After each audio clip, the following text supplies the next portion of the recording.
Hi everybody, it's Az here from Heel vs Babyface, and tomorrow is the 25th of January, which means it's the 4th month anniversary of Mists of Pandaria. But more importantly, it also means it's my birthday. So I'm in a very happy and giving mood. So I'm going to bring to you today a brand new scenario which has been added to the patch 5.2 PTR called Smash and Grab.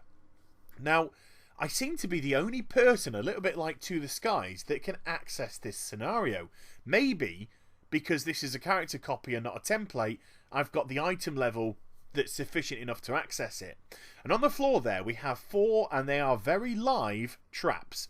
And then here, a couple of ruins. The red one would actually stun you, and the green one increases your speed. So it's just like it is on Mists at the moment.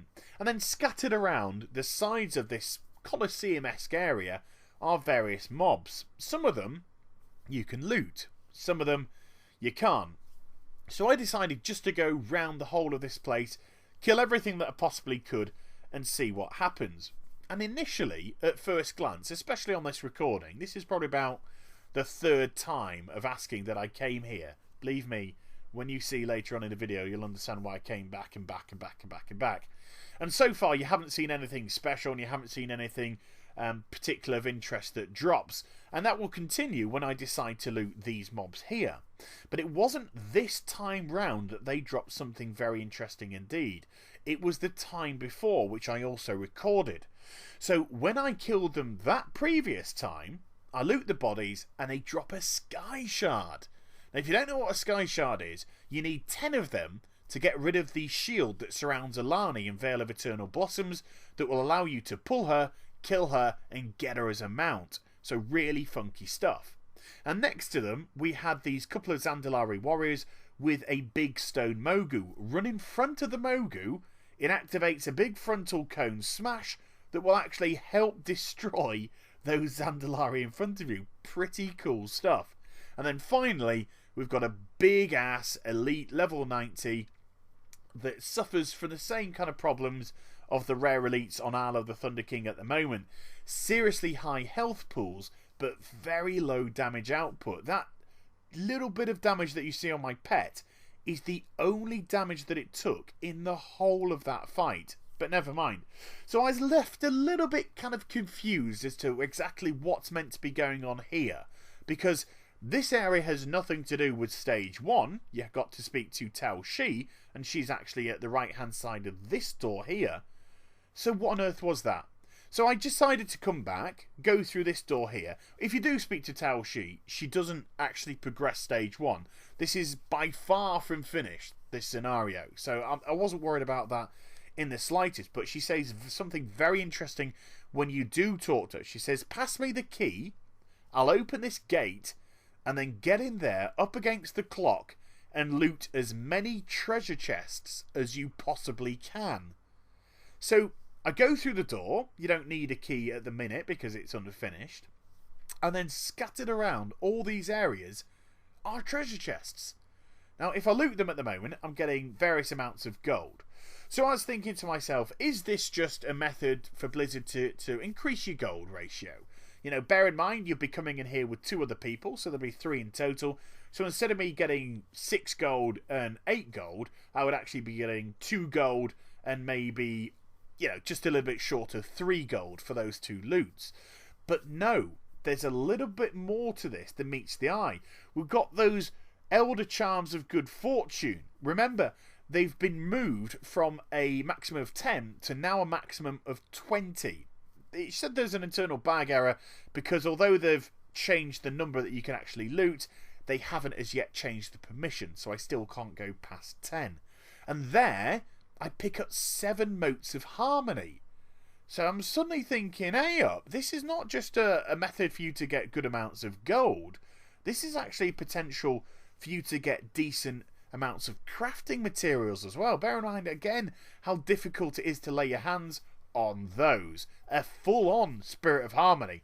So now my interest is seriously piqued. I'm talking, of course, when I was here first time round. This is the 3rd time of asking, and I've done it now probably about 5 times because I could just keep going in and out, in and out, in and out. I open a door, and we've got 4 chests up there to the left, and then we've got 5 up there to the right, including a big-ass Mogu one. And if you have a little look around, you see there are certain areas that may allow you to gain access. But when I tried to jump further, I was hit by an invisible wall. But that got me a thinking. So I'm just going to go into complete and utter speculation now, because we have no way of knowing how this scenario as yet is going to pan out. What we do know, though, is there's lots of treasure chests and we're up against the clock. So it's very important we try and loot as many as possible in as short as time as possible, or before the time actually runs out. Whether or not we can find items that increase the time to allow us more, we don't know. But let's just say there isn't, and we're just on a flat out up against the clock to loot as much as possible. What if those treasure chests that are like up there to the left and in that corridor that we just went through, what if they're cheeky little decoys? If you put your mouse over it, you will get the icon to potentially loot them. But what, in Admiral Akbar's best voice, what if it's a trap?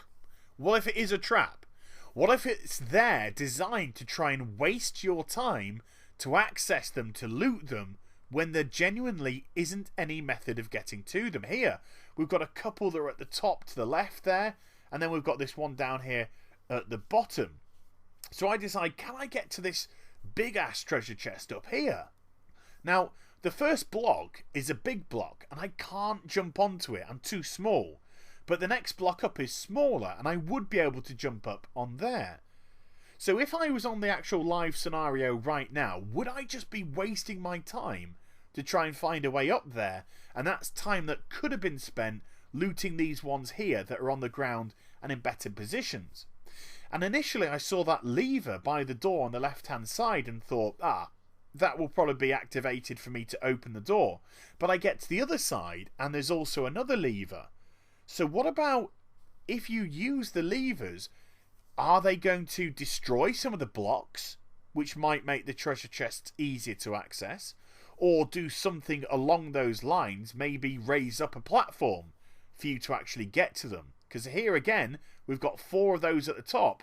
I can only access that one at the end, and then I'm hit by another invisible wall. But there's some very, very interesting little theories behind that. And until, of course, this scenario goes live, it's complete and utter speculation. But any thoughts from anyone else would be pretty interesting as well. So let me just take us through to the next zone. Again, we're going through another little corridor where we've got treasure chests on either side that look as if they can be looted. But how we get to them, again, it's pure speculation. I have tried it on other runs, and both times, again, I was hit by invisible walls. We find again some scattered around here. We've got 3 up there. We've got another one here, blocked off, can't get to it. If I turn to the left now, we've got some down at the bottom. There's at least 2 down there. None that I can see in front of me or to the right hand side. And then just at the top of that little waterfall, there is another big Mogu treasure chest, which is all very, very cool stuff. 2 doors lead into the next room. The one on the left hand side was blocked off by boulders. This one you can actually access. Once more, right hand side, we've got a treasure chest hidden at the top. It doesn't look accessible, but it is saying that you can potentially loot it. And if I'd actually looked to the right hand side, I would have discovered these 2 big golden treasure chests. When I do loot them though, they just give pretty much the same amount of gold as I've got from the previous ones. I'd imagine that maybe to be tweaked when it goes on to live. And then at the far side of the room, we've got, is it Tenwu here? And if you speak to them, they'll actually get you out of the scenario itself.